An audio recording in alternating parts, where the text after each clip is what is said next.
Have you ever wondered,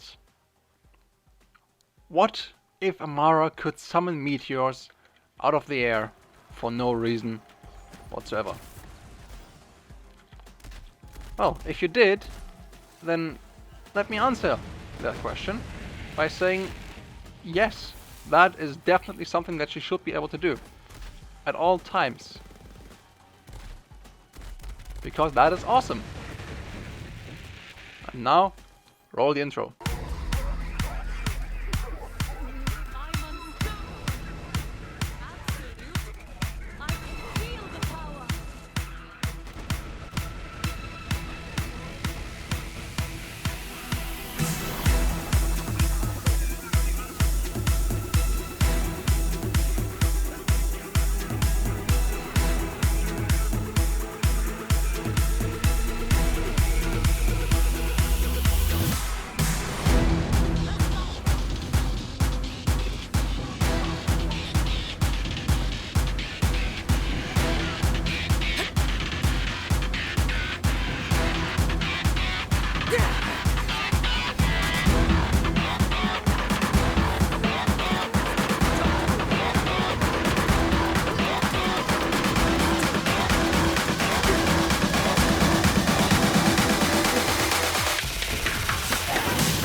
So, what is it that makes this build work as it does? Well, to explain that, one first must understand the steps of how this build actually works. So, the first thing you need to ensure when running this build is that your shield is broken. Then, you need to fake grasp, and then you need to shoot the enemy with your gun, which then summons meteors. Why does this happen? This happens because we are running the ShootingStar shield, which, while depleted, summons meteors from the sky, as we just saw. But it only does so when a melee attack hits. At least that's what it says it does. We combine this with the Kensei, which deals melee damage upon fake grasping or otherwise activating your action skill, and applies this to your guns. So what we are doing is we fake grasp to activate the Kensei for 6 seconds, which is very nice since the ShootingStar actually is broken for 7 seconds. So we break this first, and within 1 second we fake grasp to let the overlap between the Kensei boost and the shield being broken last like as long as possible. And then we shoot with our gun like absolute madmen. Just go nuts with it. The level of it doesn't even matter, it's just about getting as many like shots off as possible. For this we are using the Monarch and the Light Show, simply because they have like a very low ammo cost in comparison to the amount of pellets that they shoot, and very high fire rate as well, which makes these like perfect candidates for summoning meteors all the time. For whenever the face grasp is on cooldown, we do use a face puncher, because that is definitely a very good source of damage in that scenario. So yeah, let's just do that then. It takes a while for the meteors to arrive, which, you know, they do some damage. A good thing about these meteors is that their damage is completely fixed. So what that means is it doesn't rely on the base damage of what we're hitting with. So the face punch nerf that has gotten recently does not matter at all, because the damage, the 903 damage, does not apply to this whatsoever. This thing, however, gets mayhem scaling for shields, which is 31 times 34 times damage, sorry. So at the very least, this thing always does 21,668 damage times 34.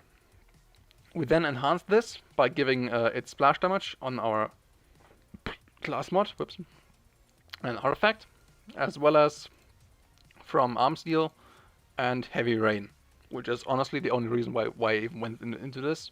Like, nothing else in here does really benefit this build in particular.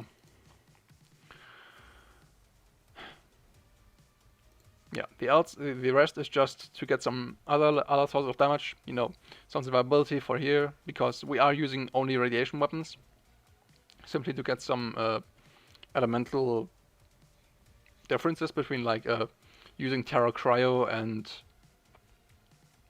radiation on the gun. I use Terra Cryo A because it is global, so it will apply to the meteors, and B because this way I don't have to lose health gate to further boost the meteors, or I don't have to run 200 splash, which these guns cannot roll with, which just makes them very good with that. Yes. So why exactly does the Shooting Star do this? We all know at this point that the Kensei does not count as melee damage. So for instance, it won't give you a white elephant, or it won't give you cuppers, and so on. But the way that, at least I think that this works, because we don't actually know how exactly this works, but I do think that I have got the most valid theory at least.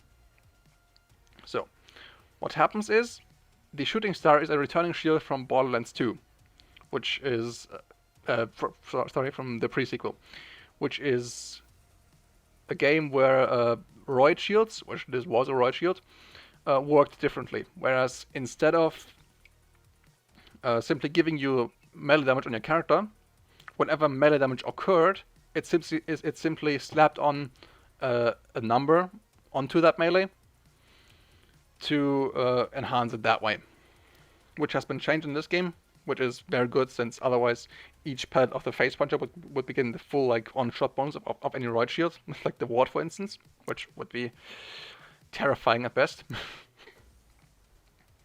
But whenever they reworked roid to not longer work just by adding some number to whatever melee damage occurred, instead of and giving you melee damage instead on your character, they most likely forgot the Shooting Star in that, or rather the Shooting Star's legendary ability, and attached it to the same thing like in BL2, BLTPS and 2. So whenever melee damage is included in any damage calculation, it then summons a meteor, because that is basically just how it worked back then, and it hasn't been updated properly. Now, we do have a problem that arises whenever we use it on certain maps, as I said earlier.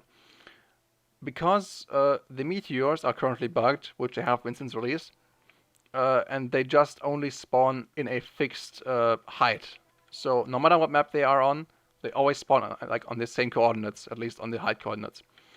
What this means is that on certain maps, for instance Athena's, they simply don't seem to appear, because they actually appear beneath the map and then just explode whenever they hit something down there. So they never actually reach this high, which makes this build, when it works, it works really well, but sometimes it just doesn't. So yeah, that is definitely something to keep in mind. Something else though that is very fortunate for this build is that most bosses actually have no roof over their head, at least like the major bosses, and that they also feature a drop down to the actual fight itself, which lends itself very well to this, because that means that in most boss fights, the coordinates on which the meteors spawn are actually above the arena, which means that they can hit the boss. Once again, as long as there's no roof. So this works well on Valkyries, because their roof is actually just high enough that the meteors just spawn below it. And with Wotan, he just doesn't have a roof. Anathema from the Guardian Takedown also doesn't have a roof, or at least not one that is high enough. Low enough, I suppose? Yeah, low enough. But with Scourge, that is another problem then, because he has his roof below the spawn coordinates of the meteor. But for instance, like in the intro montage, it worked on Grave Ward, it worked on Psycho Reaver, it will work on Troy Calypso over here. So if you want to, yeah, let's see the meteor spawn there. So if you want to boss with this build, you definitely can.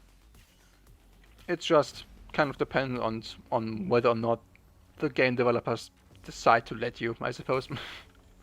Which is why I'll also be including a small hotfix for those of you who run custom hotfixes that will simply allow the meteors to go through the map or through walls and things like that.